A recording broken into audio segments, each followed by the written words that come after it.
السلام علیکم۔ الحمدللہ والصلاة والسلام علی رسول اللہ وعلی آلہ وصحبہ اجمعین۔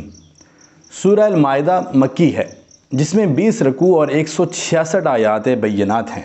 مائدہ عربی زبان میں کھانوں سے بھرے ہوئے دسترخوان کو کہا جاتا ہے۔ آیت کریمہ 112 میں حضرت عیسیٰ علیہ السلام کے حواریوں کے اس مطالبے کا ذکر ہے کہ اللہ تعالی ہمارے لیے آسمانوں سے کھانوں سے بھرا ہوا دسترخوان نازل فرمائے۔ اسی مناسبت سے اس سورہ مبارکہ کا نام مائدہ رکھا گیا۔ رسول اللہ صلی اللہ علیہ وآلہ وسلم کا ارشاد ہے کہ اپنے مردوں کو سورہ مائدہ اور اپنی عورتوں کو سورہ نور سکھاؤ۔ اس سورہ مبارکہ میں حلال و حرام کے احکام خاص طور پر بیان ہوئے ہیں۔ چنانچہ یہ بات واضح کی گئی کہ کسی بھی چیز کو حلال یا حرام قرار دینے کا اختیار صرف اللہ کے پاس ہے۔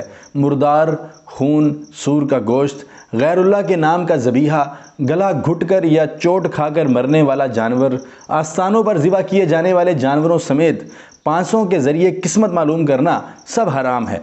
سورہ مائدہ میں اسلامی عدالتوں کے قیام کی طرف بھی اشارہ ہے، تاکہ اسلام کے فوجداری قوانین پر عمل درآمد ہو سکے اور اسلامی ریاست کے دشمنوں کو سزائیں دی جا سکیں۔ اللہ خالق بھی ہے، رب بھی، الہ بھی، معبود بھی، اور حاکم و شارع یعنی لا گیور بھی ہے۔ لہٰذا اللہ کی حاکمیت اعلیٰ کو عملاً تسلیم کرتے ہوئے اس کے حکم کے مطابق فیصلے کیے جائیں۔ عیسائیوں کا ایک فرقہ عقیدہ حلول انکارنیشن کا قائل ہے، جبکہ دوسرا فرقہ عقیدہ تثلیث ٹرینٹی کا قائل ہے۔ اس سورہ مبارکہ میں ان دونوں عقیدوں کو باطل قرار دیا گیا ہے۔ اس سورہ مبارکہ میں یہود و نصارہ سے قلبی دوستی لگانے سے بھی منع کیا گیا ہے۔